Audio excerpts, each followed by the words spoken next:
Good morning, students. Children, previous week we had discussed about weather. When we say it's a sunny day, it's a cloudy day, or it's raining, it is the condition of the atmosphere of a particular region at a particular time, and that is what we call weather. There are various factors that influence the weather of a place, sun being the prime one.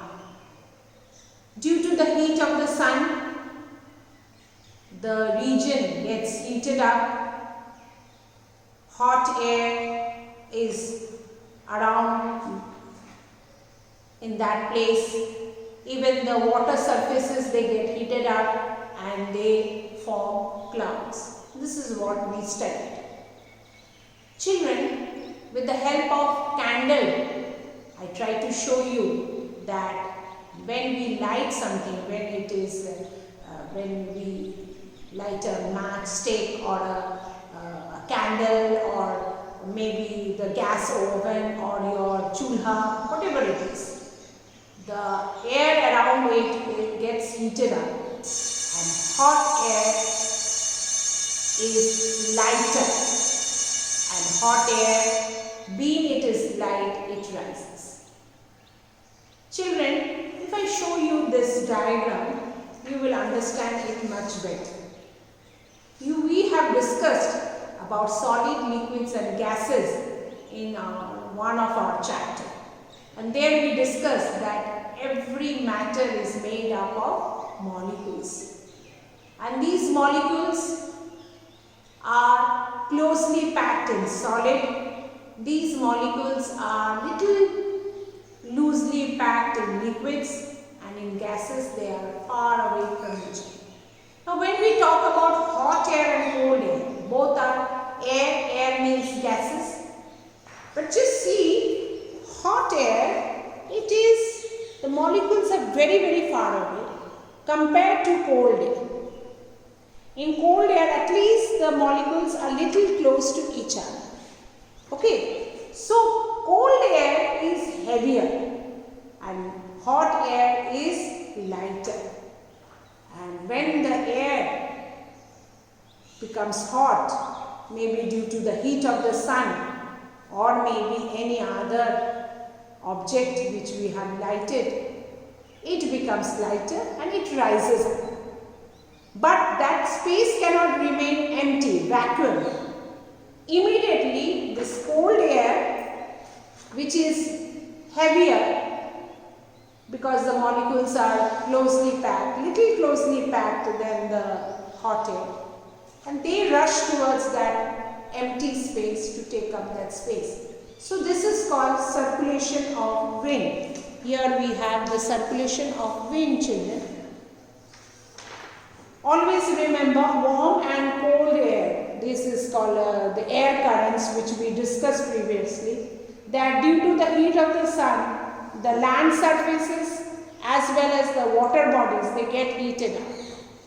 And as the air gets heated up, the water also gets heated up, that what happened, it becomes lighter, hotter, and they start rising. And immediately cool air from the surrounding, from the neighborhood, they start moving towards this place. So as you can see, there is a circulation of it. One, this, and again, there is again that cool air place, there is a vacuum, and that hot air goes and takes the place. So in this way it moves. So we have the circulation of wind where warm air rises up and cool air takes its place. Okay, and then there is a vacuum over that place and the warm air goes that side to take its place. So in this way, the circulation of winds take place. Children, sand and water do not absorb or reflect the same amount of heat. Sand means if you take land. Just take two bowls, and in one bowl you put sand and in another one you put water. And try out this experiment at home. Very easy. nothing. You just take a handful of sand, or maybe if you don't have sand, even you can take the clay or the soil you have in house. Just put it in a bowl and take water in a bowl and keep it outside for hours. After maybe 3-4 hours, because it is in the winter time, it will take some time to heat it. After 4-5 hours, just touch the water and touch the land and see which one is getting heated fast or which one is hotter and which one is cool. Remember children, sand and water do not absorb or reflect the same amount of heat. Together they don't do. Land or sand absorb heat faster than water. It absorbs the heat faster than water. Our soil or land or sand gets heated earlier and then the water. Water takes more time than the sand, and it also cools down faster than the water does. The sand also cools down faster than the water. Okay?